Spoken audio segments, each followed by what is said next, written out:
지금부터 할 거는 뭐냐면, 이제, 아까라고 할게요. 아까 이제 어떤 얘기를 했냐면, 이 외국인과 기관과 개인 투자자를 분석하는 게 이제 수급 분석이라는 표현을 쓰거든요. 수급이라는 표현을 이제 들어보셨을 거예요. 그래서 수급이라고 하는 얘기는 어떤 얘기냐면, 내가 어떤 이제 차트를 딱 열었을 때, 어제, 어제죠. 어제도 이제 잠깐 얘기를 해드렸는데, 위에는 차트가 나오고, 밑에는 거래량이 나오고, 이 거래량을 까면, 이 밑에 있는 이 거래량을 까면,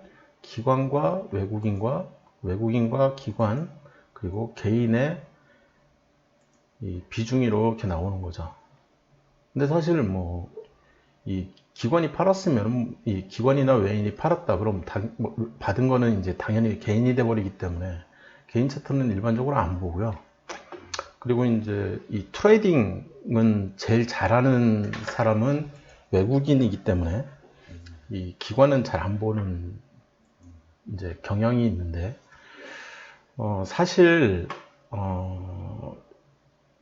중형주라고 하면 저는 이제 5천억으로 잡는데, 그거는 이제 이 회사마다 다르고 사람마다 다르고, 그리고 이렇게 일반적으로는 코스피 상위 200종목 아니면은 코스피 상위 100종목을 대형주라고 하자. 그리고 코스피 상위 101종목부터 200 몇 종목 아니면은 상위 1위부터 500위까지는 뭐라고 하자. 이런 식의 분류를 하는 사람들도 물론 있어요. 근데 저는 무조건 시총 기준이기 때문에 이 시가총액, 그리고 제가 얘기하는 시가총액은 이 시가총액은 아니고요. 어찌됐든 좀 약간 다른 얘기로 또 돌아왔는데, 지금 할 얘기는 이 거래량 분석을 하는 거를 수급 분석이라는 표현을 많이 씁니다. 그래서 이 거래량 안에 있는 이 외국인이 샀나 팔았나, 기관이 샀나 팔았나, 이 개인이 샀나 팔았나, 이 개인들 중에서도 좀 매기급이나 아니면 슈퍼개미급이 들어와 있나 없나 이런 것들을 이제 보려고 만든 지표들 중에 하나가 OBV가 되는 거고요. 들어는 보셨을 거예요. 엑스파일에 나오니까. 여기까지만 일단 얘기를 할게요. 그게 이제 수급이라는 표현, 여기서 파생된 얘기들인 거죠.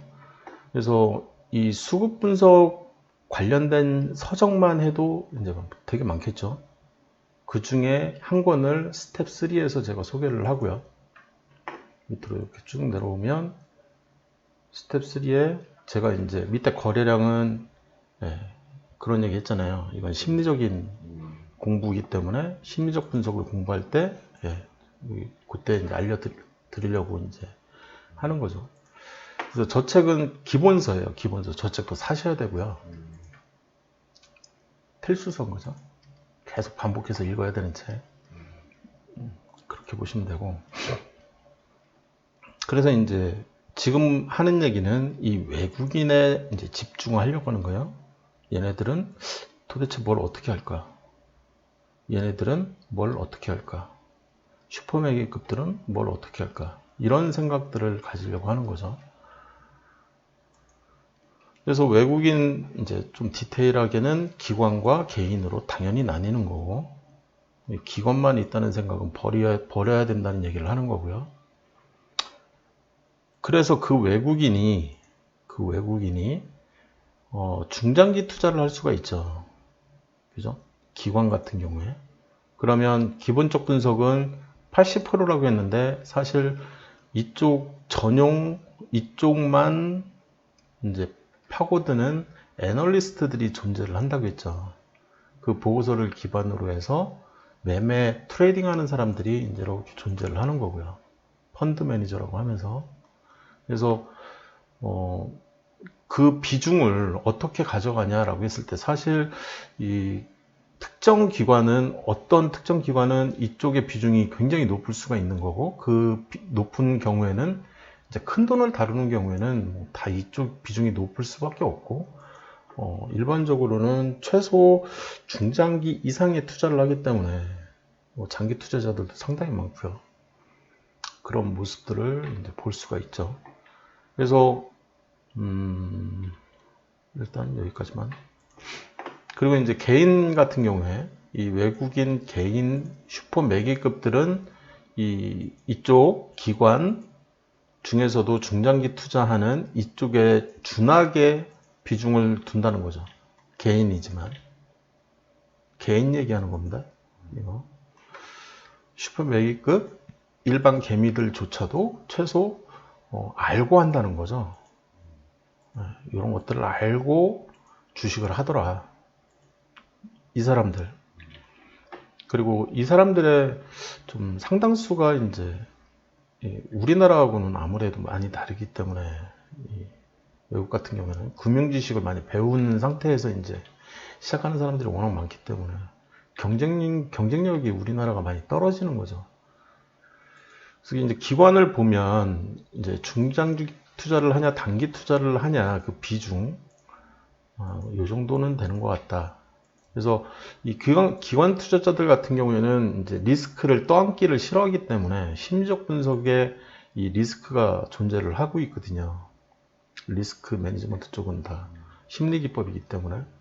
그래서 이제 돈을 빼죠. 일반적으로 그냥 손실을 그냥 더 큰 손실을 내기 전에 그냥 손절을 해버리는 그런 매매법을 갖고 있는 게 이제 기관인 거죠.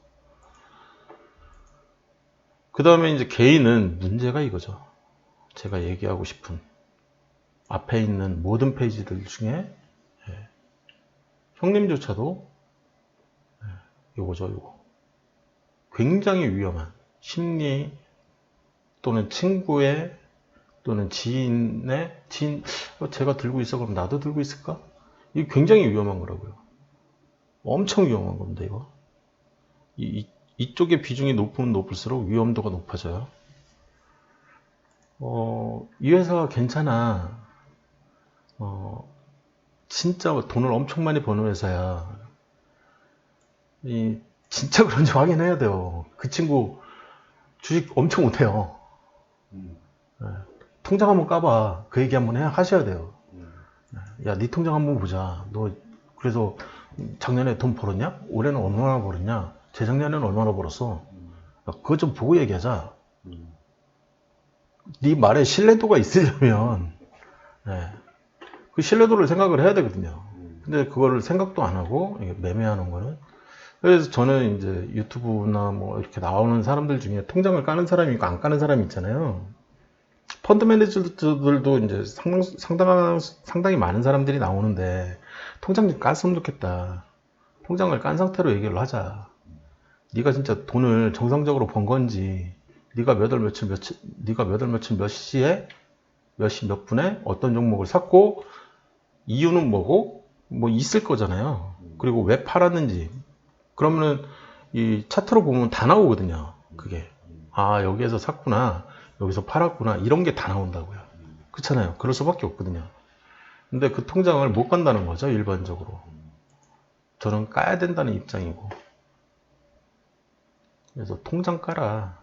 이제 저한테 와서 좀 이렇게 깝죽대는 사람들, 그런 사람들이 가끔 있거든요. 그러면은 통장 먼저 까자. 그 얘기를 저는 먼저 하거든요. 그리고 통장 보여주잖아요. 이런 식으로. 일단 벌고 얘기하자는 거죠. 그 다음에 이제 할 얘기는 뭐냐라고 했을 때, 증시라는 거는 이제 코스닥이라는 게 있고요. 코스피라는 게 있는데, 이거는 이제 금융감독원 기준이 출처인 거죠. 그 다음에 날짜가 또 중요한 이유가 상장과 상폐가 있기 때문에 이 개수가 달라지거든요.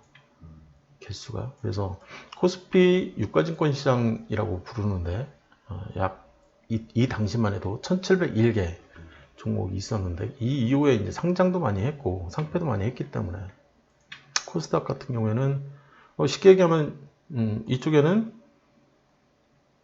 당연히 이 종목은 없겠죠. 그죠? 이 종목은 8월 6일 날 상장을 했기 때문에 카카오뱅크 얘기하는 겁니다. 지금. 그러면 저거 8월 2일이었으니까. 그쵸, 이건 따끈따끈한 얘기잖아요. 그러니까 2월 25일이니까. 예. 여기는 없다는 거죠. 그러면 1702개가 되겠죠. 저 종목을 추가를 해버리면. 그렇게 이 그림은 그렇게 보여주시는 겁니다. 그래서 그렇다고 카카오뱅크가 없었냐, 여기 존재하기 전에 있었다는 거죠. 이 코넥스 시장이 아니라 이제 이 기타 법인이 존재를 하긴 했지만, 그러다가 이제 코넥스 시장에서 이제 장외 시장이죠. 장외 시장에서 매매도 하긴 했죠. 이 그림에서는 이제 또 알 수 있는 거는 상장이라는 표현을 썼다는 얘기는 이쪽에 이제 공모라는 거라든지 뭐 이런 얘기들은 다 이쪽 동네 얘기라는 거죠. 공모를 받아서 뭐 하는. 그래서 신규 상장을 하면 이제 따상을 하냐 마냐, 그건 이제 거기서부터가 여기에 시작인 거죠. 이해되셨죠? 지금 이제 그런 용어들. 다음은 상장과 상패에 대한 얘기인데요. 2021년 5월 2일 기준이고요. 그래서 이제 코스피에 이 정도 회사가 있고 코스닥에 이 정도 회사, 코넥스에 이 정도 회사가 있는데, 이게 중요한 게 아니고 상장을 하게 되면요. 이렇게 상장을 딱 했을 때 소형주로 시작을 할 수도 있고요. 대형주로 시작을 할 수도 있고, 그리고 주도주로 시작을 할 수도 있어요. 그 종목이. 카카오뱅크 같은 경우에는 주도주의 대형주죠. 대형주가 맞나? 다시 한번 시총을 살짝 확인하면요. 38조니까 대형주죠, 확실히. 그러면 이 회사는 상장과 동시에 이 당시에 시가는 5만 3천 원, 지금은 8만 원이니까 약 한 40% 디스카운트 된 가격이라고 해도 여전히 대형주인 거죠. 그죠? 한 20조 이상의 시총을 갖는 회사였던 거잖아요. 이해되셨죠? 방금 한 얘기. 그렇게 보시면 돼요. 그래서 지금 오늘 종가 기준이라고 하면 88,800원인 거죠. 88,800원 기준에 시가총액이 이렇게 된다는 얘기예요. 그 계산법, 시총 계산법에 따른 이제 그건 거죠. 근데 이때는 시총이 달라지는 거죠. 시총은 달라지는 겁니다. 이렇게 변하는 거죠. 시총이 계속. 그 변화가 이렇게 되는 거죠. 소형주였다가 중형주였다가 대형주로 이렇게 클 수도 있는 거고, 돈을 계속 벌면. 그죠? 아니면 합병한다든지 아니면 우회 상장하는 기업들 같은 경우에 이제 그런 경우에 수도 여기에 이제 존재를 하게 되는 거고, 특히나 이제 초고속 성장주들 같은 경우에 제가 어제 이제 SK 바이오사이언스 같은 종목을 보여드렸죠. 대형주인데도 불구하고 초고속 성장을 하고 있는 거죠. 그래서 대형주면서 성장주인 거죠. 성장주 중에서도 초고속 성장주인 거죠. 이렇게 표현을 한다고요, 증시에서는. 이해되셨죠? 지금 하는 얘기들이 굉장히 중요합니다. 이 말의 의미를 최대한 빨리 파악하는 게, 그리고 자기만의 정의를 내릴 수 있는 게 급선무인 거예요. 거기에 이제 돈 버는 포인트가 있는 거거든요. 그래서 저평가 우량주에 저평가된 우량주를 찾는 게 이제 하늘의 별따기인 거죠. 요거 찾는 게. 이 2321개 종목 중에 이거에 해당되는 종목만 딱 찾아내야 되잖아요. 그게 쉽지가 않은 겁니다. 그 다음에 이 우량주와 저평가 우량주는, 그리고 또 고평가 우량주는, 그러면은 이 분류를 최소한 3개는 나눠야 되잖아요. 분류를 할 수 있어야 된다고요. 이렇게 딱딱딱. 이 교집합이 없다고요. 이해되셨죠? 디펜던시가 전혀 없으니까. 저평가 우량주와 우량주를 확 구분짓는 선이 하나가 필요한 거예요. 그래야 내가 저평가 우량주만 골라낼 거잖아요. 저평가 성장주 역시 마찬가지입니다. 그 선이 필요한 거예요. 그래서 금을 딱 걷고 얘네들은 다 버려. 내 머릿속에서 지우고 이쪽만 생각해야지. 그 생각을 하는 거죠. 그래서 저평가 성장주와 저평가 우량주에 투자를 하면 좋은 게 뭐냐라고 했을 때 배당을 준다는 거죠. 그 다음에 무상증자를 한다는 거예요. 이 회사가 되게 잘 나가.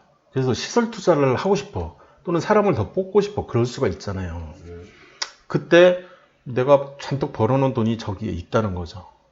그게 이익잉여금이니까 이익잉여금을 이제 자본금으로 편입시키기 위한 행위. 그게 바로 무상증자거든요. 이 돈을 내 마음대로 못 쓰거든요. 회사 대표라고 해도. 그래서 이사회에서 이제 결정을 하고, 아, 그래, 무상증자 하자라고 이제 확정을 짓고, 이제 모든 주주들한테 엠빵 빵 때려버리는 거잖아요. 그 돈만큼을 이제 자본금으로 편입시켜가지고, 이 회사 운영하는 데 쓰려고 하는 거죠. 근데, 이쪽은, 좀 답답하죠. 딱 보기만 해도, 일단. 이쪽은 우량주라는 표현 자체가 없어요. 근데 여기 살짝 하나가 있어요. 그죠? 흑자 전환한 우량주. 그 얘기는 이 선이 가리키는 거는 적자와 흑자, 빵원이죠, 빵원. 그래서 소형주든 중형주든 대형주든 그거하고 동케어. 이쪽으로 넘어가는 순간 저는 어떤 표현을 써요?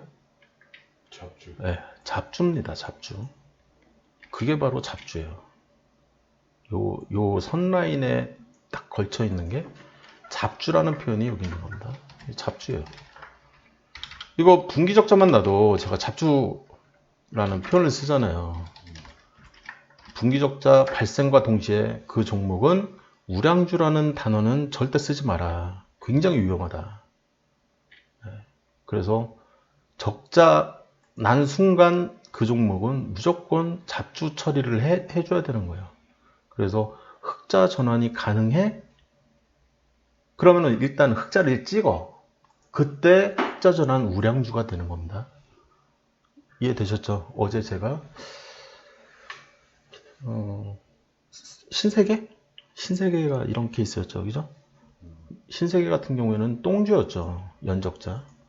그죠? 걔는 더 이쪽 깊숙한 곳에 존재하는 이 안쪽에 이렇게 존재하는 여기까지는 안 가고 사실 한 요 정도 존재하는 이 적자지속 부실주 뭐 이렇게 표현을 썼는데 사실 이쪽이 이제 지속을 한다는 얘기 자체가 이제 똥주라는 개념이기 때문에 똥주가 여기 존재를 합니다. 그래서 똥주는 연적자가 발생되면 연적자나 그에 준하는 분기적자입니다. 이게 무슨 얘기냐면 제가 알고 있는 종목 중에 그거에 해당되는 종목이 이제 한스바이오메드라는 종목이 있는데 이 종목 같은 경우에는 이것도 이제 설정을 해야 나오는 겁니다. 이거는 오른쪽 마우스 클릭했을 때 이 연결 화면 등록을 하면 되는데 이건 나중에 배우고요. 여기에서 이제 재무추이를 보려고 하는데 이 분기를 보려고 하는 거예요. 이 적자를 뜻하는 거거든요. 이 적자가 남으로 해서 얘도 적자가 된 거고요. 얘도 더 큰 숫자였는데 더 작은 숫자로 변경이 된 거거든요. 물건을 회수하면서 회계까지 이제 싹 바뀌더라고요. 보니까. 그래서 제가 이제 이때 요걸 경험을 한번 한 거예요. 이 회사를, 이 한스바이오메드라는 회사를. 그러면 이 정도의 적자면 어느 정도 크기의 적자냐면 이 연간으로 딱 보시면 1년에 126억을 벌고 당기순이익으로 95억까지 벌었던 회사예요. 그거보다 더 크죠. 192억 적자니까. 연간으로 다시 보면 190, 그럼 거의 2배네요. 그죠? 요거의 2배. 그죠? 그러면 여기까지 다 날아간 거네요. 분기 하나에. 그 정도의 3년치가 날아간 거잖아요. 최소. 지난 3년간 벌어놓은 모든 돈이 싹 날아가 버린 거잖아요. 이해되셨죠? 네. 요렇게 보는 거라고요.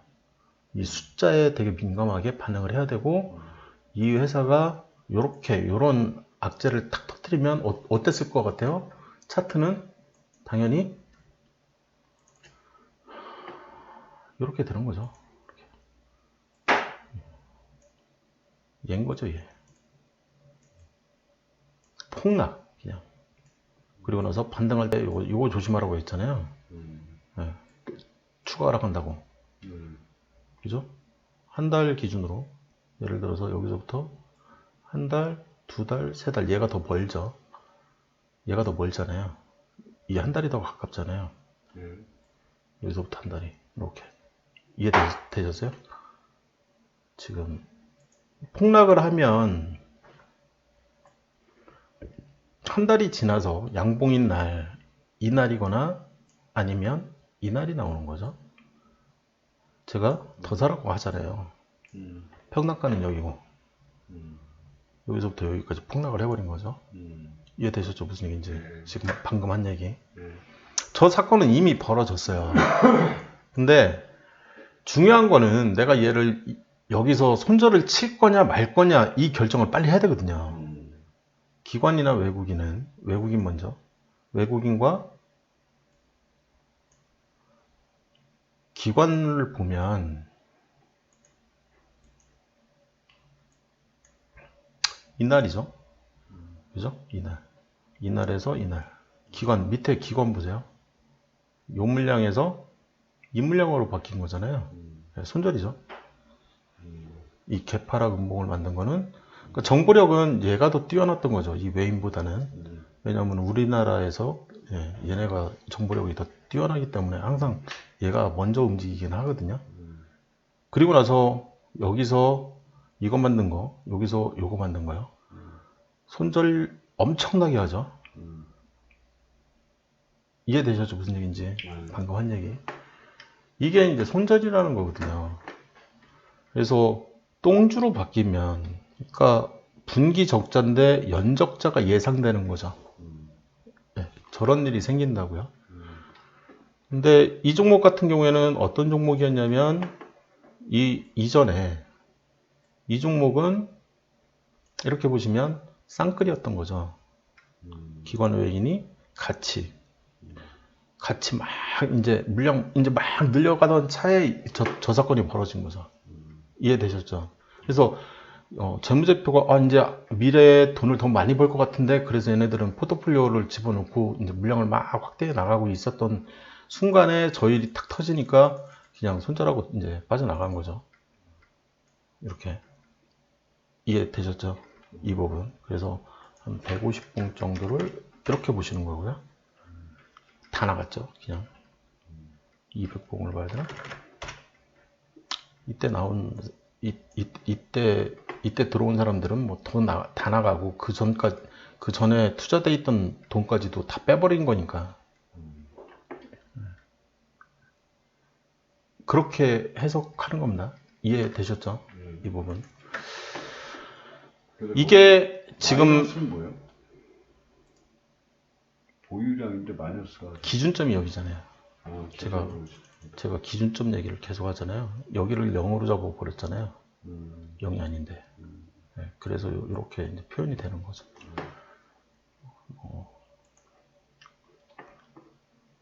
그 다음에 이제 똥주 얘기를 하면 연적자 이제 여기서 요거. 그래서 이 어떤 적자냐 그거에 따라서 기관과 외인은 그냥 손절도 하는구나. 이런 내용들을 그것 때문에 차트는 저렇게 이제 작살이 나는구나. 아니면 이때 살래 저는 이제 위기가 오면 기회가 온다는 얘기를 항상 하잖아요. 그죠? 좀 더 보여드리면 이게 한 달 포인트죠. 이게 그죠? 한 달 포인트 이렇게 잡았죠. 그럼 여기서 이제 청산을 했어야 되는 거죠. 그죠? 어떻게 될지 모르니까 있죠. 더 추가 하락할 수도 있습니다. 그러다 상패될 수도 있어요. 그럼 모르는 거예요. 그거는. 저도 이때 조금 팔고 이때 이제 청산을 한 거예요. 이 종목 같은 경우에는.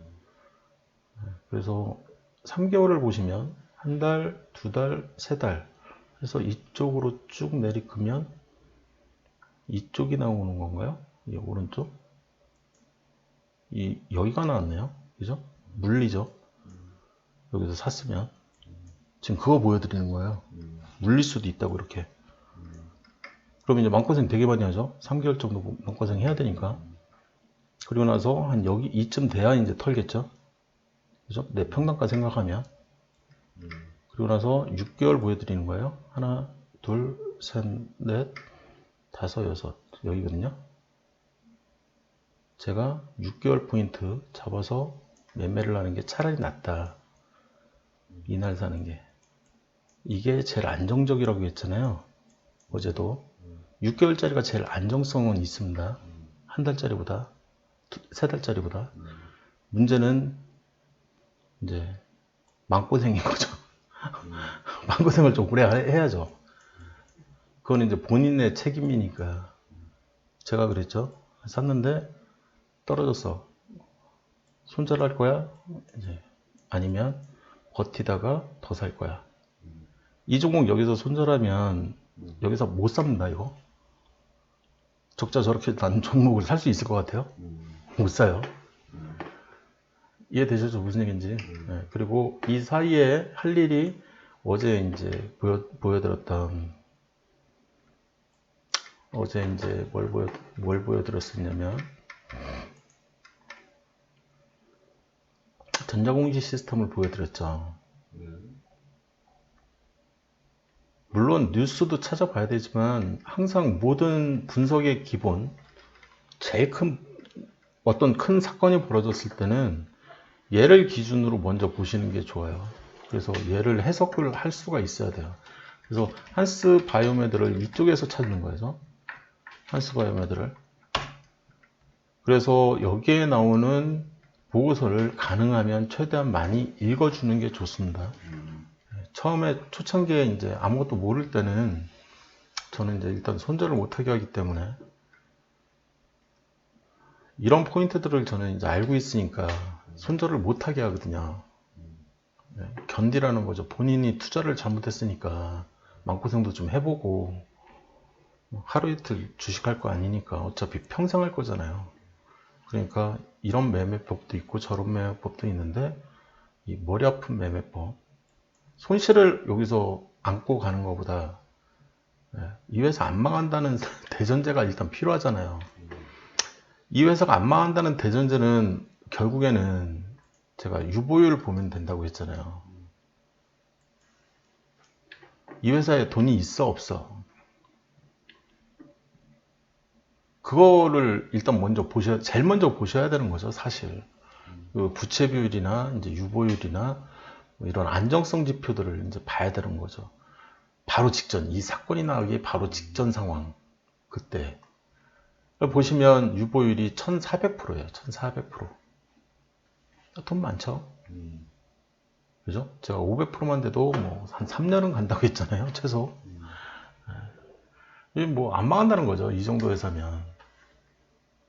그러면 이제 좀 머리가 맑아지죠, 갑자기. 그러면서 이제 분석할 기분도 나죠, 그때부터는. 근데 이게 이제 빵원이면 이제 거기서부터 심각해지는 거예요. 이쪽 종목인 거죠. 이쪽 종목들. 이게 또 지속이 되는 종목들. 개똥주라고 부르죠, 제가. 그래서 4년 연속 적자면 상패 직전까지 가는 거고, 그런 회사들이 이제 요때 벌어지는 게 유중이라고요, 유중. 특히 진짜 쓰레기 같은 회사들이 하는 것들 중에 하나가 일반인 배정 또는 주주 배정. 지인도 없는 거예요. 친구도 없는 거지, 사실. 나한테 사업자금 대줄 친구가 아무도 없는 거예요. 그러니까 일반인들한테 구걸을 하는 거예요, 이제 그때는. 사실. 이 일반인 배정, 주주 배정, 유증은 이거는 구걸입니다. 회사가 일반인 대상으로 하는. 거지인 거죠, 거지. 그런 회사에 투자하고 있다라고 생각을 하셔도 되는 거예요. 이런 회사들은 저는 상폐시켜야 된다는 입장입니다. 왜냐하면 한 번 한 회사는 또 해요. 그게 더 큰 문제예요. 한 번 했어 그러면 이제 두 번 다시 못하게 했으면 좋겠어, 솔직히. 아니면 감자를 때리게 만들어 버리든지. 이 감자도 좀 큰 손실을 가져오긴 하는데, 사실 이제 이런 회사들, 특히 이제 이 신주 인수권 부사채 일반인 대상으로 막 발행하고 시비 발행하고, 이거를 특정인한테 주는 거는 그거는 호재예요.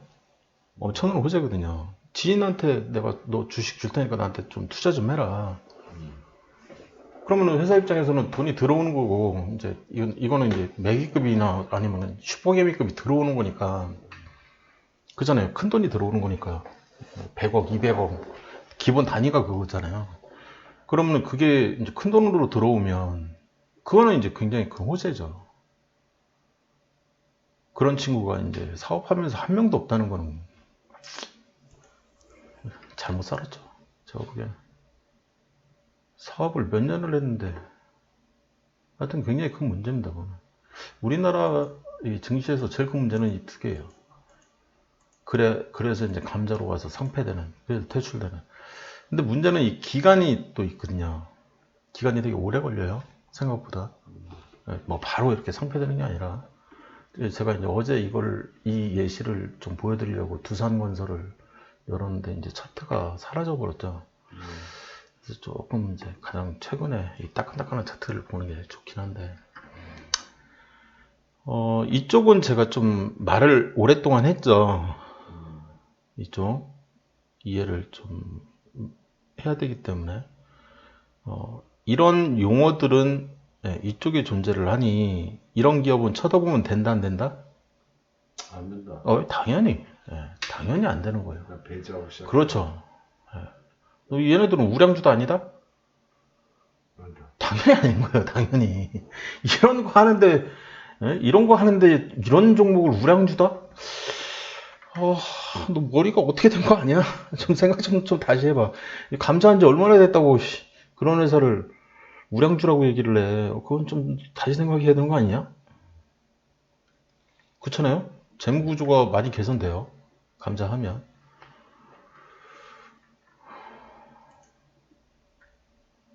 그 얘기인 거죠. 결국에는 실적이 기준이 돼야 된다.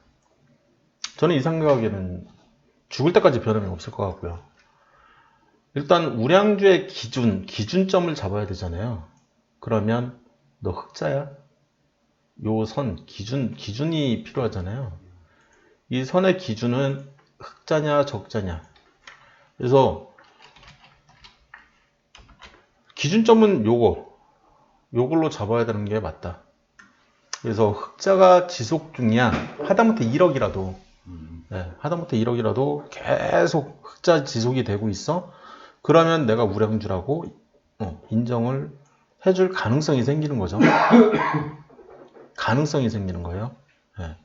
그거 외에 또 뭐 부채 비율이라든지 뭐 추가적으로 보는 지표들이 있으니까 성장주는 공시가 빵 떠요.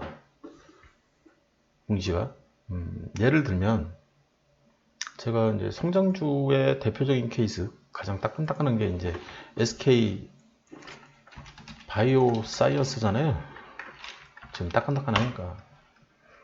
그러면 이제 성장주라는 얘기를 듣고 싶으면 미래 가능성이고 나발이고 다 필요 없다. 돈을 더 벌어야 성장주지.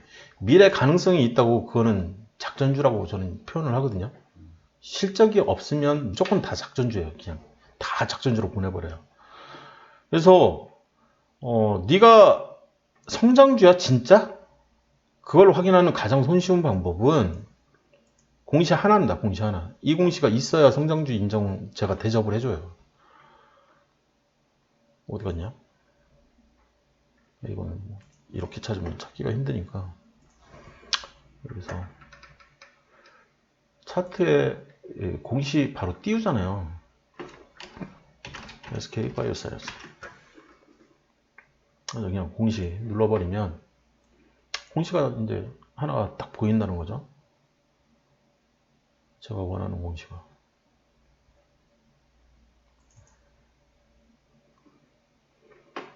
잠정 실적 공시를 해요. 근데 이 잠정 실적 공시들 중에 15% 변동이 있으면 무조건 해야 되거든요, 이거. 그래서 지금 277%가 떠 있잖아요. 전기 대비 증감률도 보면 28%, 23%, 당기순이익도 26% 이런 식으로 15% 이상이 되면 또는 30% 이상이 되면 공시를 하게끔 돼 있어요. 그래서 이거를 보면 이 공시가 없으면 그래 돈 잘 버네 우량주라고 생각을 하시면 되고 저 공시가 있다 그러면 성장주구나 성장주 아닐까? 이런 생각을 가지시기 시작하면 되는 거예요. 이제 다른 이 성장주 관련된 또 지표들이 몇 개 더 있으니까 저것만 보면은 위험하고요. 그다음에 이제 이 돈을 더 벌어. 얘는 15%, 얘는 30%. 공시에 그냥 그렇게 딱 나옵니다. 공시에 15%, 얘는 30%. 여기 저는 기준을 이제 그렇게 잡은 거예요. 그래서 초고속 성장주가 되면 이제 10배도 날아가죠. 그게 지속만 돼준다면. 하늘의 별따기죠. 초고속 성장주 지속은. 이 페이지는 우리가 이제 3,000개 종목이 이렇게 있는데 그 중에 우량주도 있고, 그 다음에 이쪽은 성장주입니다. 성장주도 있고, 여기는 작전주도 있고, 뭐 테마주도 있을 수 있죠. 이해됐죠? 무슨 얘기인지. 원이 이렇게 그려지는 거예요. 예, 그래서 우량주면서 이렇게 성장주일 수도 있는 거고, 예, 테마주일 수도 있는 거고, 작전주 뭐일 수도 있는 거죠. 그러니까 작전주라고 해가지고 무조건 적자 종목을 작전 대상으로 삼지는 않는다는 거거든요. 세력들이. 이 그림은 좀 이해를 했으면 좋겠다. 그래서 이제 그 외에 이제 이거는 이제 증권통에 제가 설정해 놓은 값들인데 나중에 하나씩 배우니까. 그래서 왜 이 영문이 필수냐? 제가 왜 자꾸 이제 이거 설치하라고 하냐라고 했을 때 3,000개 종목 중에 출연내려면 내가 보고 싶은 지표만 집어넣으면 되잖아요. 예를 들어서 그런 거죠. 제가 여기에서 조건 검색식을 하나 만들고 싶어요. 그래서 내가 조건식을 하나 만들 건데 그때 좀 돈 좀 많이 버는 회사였으면 좋겠어. 그럼 매출이죠, 매출. 매출이 일단 많이 떠야 되니까. 그죠? 그래서 매출액 증감률을, 그죠? 최근 결산기의 전년 동기 대비, 최근 분기 누계 실적, 최근 분기 실적 전년 동기 대비. 요거 보고 싶은 거죠, 요거. 그죠? 요거를, 상위 이렇게 보는 게 아니라, 최소한 15% 이상. 이거 보고 싶은 거죠, 이거. 그리고 최근 분기 실적 전분기 대비 요것도 같이 15%면 사실 이거 대박이 되지 않을까? 이런 생각을 갖는 거예요. 성장성이 엄청 좋은 거죠. 이렇게 넣어버리면. 이런 종목이 실제 존재하나? 예, 검색해보면 되죠. 실시간 검색. 100건, 그럼 100종목이 넘는다는 거잖아요, 지금. 저 조건식만으로는. 방금 이제 보셨죠? 네. 그러면 몇 개 더 넣어보는 거죠. 이렇게 여기에다가. 그러면 이왕이면 좀 돈도 벌었으면 좋겠는데? 그럼 영업이익률이죠. 그죠? 똑같이 이제 집어넣을 수 있는 거고. 근데 증감률을 집어넣고 싶은 거죠. 영업이익 증감률 이런 거. 똑같이 이렇게 15%씩 집어넣는 거죠. 이렇게. 예를 들면. 성장주면 뭐 이 정도는 돼야 되는 거 아니야? 그리고 순이익 너도 같이 좀 증가해. 15%. 이러면 진짜 돈 버는 기업만 이제 제가 무조건 뽑아내겠다는 거잖아요. 이거를 3,000개 종목에서 이제 이 재무제표 봐가면서 하나하나 뽑아내려면 너무 힘들잖아요. 그러니까 이제 요렇게 뽑아내면은 훨씬 쉽다는 거죠. 그러면, 야, 이것도 100종목이 넘어? 그러진 않을 것 같거든요. 뭐야, 이거. 이렇게 많다고? 뭐 많다고 쳐요. 많다고 치고. 이 상황에서 내가 MACD 같은 이제 MACD가 뭔지는 이제 이해를 좀 이제 조금이라도 아니까. 그래서 좀 상승하는 종목, 이렇게 상승 추세에 있는 종목을 좀 뽑아내고 그 중에 오늘 좀 0보다 큰 값 RSI가 이제 보통 이 센시티비티를 보통 많이 나타나는데 스트렝스 강도 지표거든요. 그래서 내가 추세를 이게 일봉양수 상승으로 하면 양봉만 뽑아낼 수가 있어요. 그러면 기술적 지표까지 이렇게 집어넣었을 때, 오이씨, 그래도 100개가 넘네요. 굉장히 많네. 이 정도만 해도. 그래서 종목 수를 지금 조금씩 막 이렇게 압축을 해나가는 거예요. 하나씩. 그래서 여기에 이제 예를 들어서 골든크로스 같은 거 하나 넣고 싶다 그러면 이제 보통 스토캐스틱을 많이 집어넣는데, 그래서 스토캐스틱 슬로우 해서 오늘 사도 될 만한 거, 그럼 기준선 돌파나 뭐 이런 것들, 네, 돌파로 집어넣는 게 제일 나을 것 같고요. 그래서 533이 이제 타이밍으로 아주 괜찮은 거니까 얘를 추가하면 아무래도 좀 많이 더 줄 것 같던 느낌이 많이 드는데, 뭐야 이거 왜 이렇게 많이 나와? 그럼 진짜 그런가?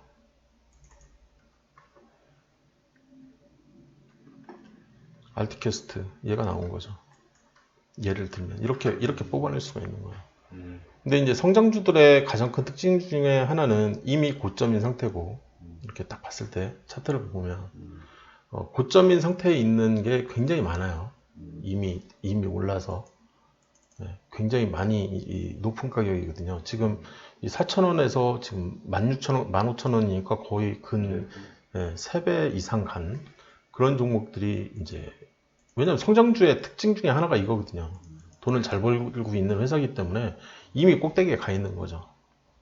그리고 나서 더 갈지 말지는 이제 그때 생각을 해봐야 되는 거고, 얘도 지금 47,000원에서 지금 19만 원이면 거의 얘도 4배 이상은 간 거잖아요. 딱 이게 기본이에요, 기본. 제가 얘기를 하는. 그래서 그런 얘기. 그래서 이거를 세팅을 딱 해놓으면 MTS에 이제 내가 휴대폰으로 저 종목들이 뜨는 거죠. 그러면 내가 뭐 좀 찾아보는 거죠. 그래가지고 살지 말지 결정하면 되는 거고. 제가 추구하는 이제 가장 큰 대전제가 이거거든요. 내가 담배 한 대 피러 나왔어. 그래도 매매는 가능해야 된대요. 내가 출장 갔어. 그래서 내가 지금 폴란드야, 인도야, 아니면 중국에 가 있어. 그래도 매매는 가능해야 된다. 그럼 휴대폰으로 매매가 가능해야 되는 거죠. 그 연동이 필수인 거예요. 이해되셨죠? 그리고 휴대폰만 있어도 분석이 가능해야 돼요. 그래서 증권통이 필요한 거고요. 네, 이해되셨죠? 그래서 어떤 증권사를 뭐 써도 상관은 없어요. 이 조건 검색 제공하는. 그렇지만 연동이 되는 증권사는 지금은 오늘 시점 기준으로는 대신증권, 요거 크레온 앱에서만, 앱이 얘네가 2개인가 3개 있거든요. 대신증권이. 예전에는 키움증권만 이게 됐는데 지금은 대신증권도 가능하다는 얘기만 들었어요. 제가 직접 써보지는 않고. 그 다음에 삼성, 이제 이 증권사마다 이제 강점이 있어요. 이 삼성증권은 애널리스트들이 제공하는 리포트 있잖아요. 그게 이제 좀 강점이 있는 거죠. 이해되셨죠?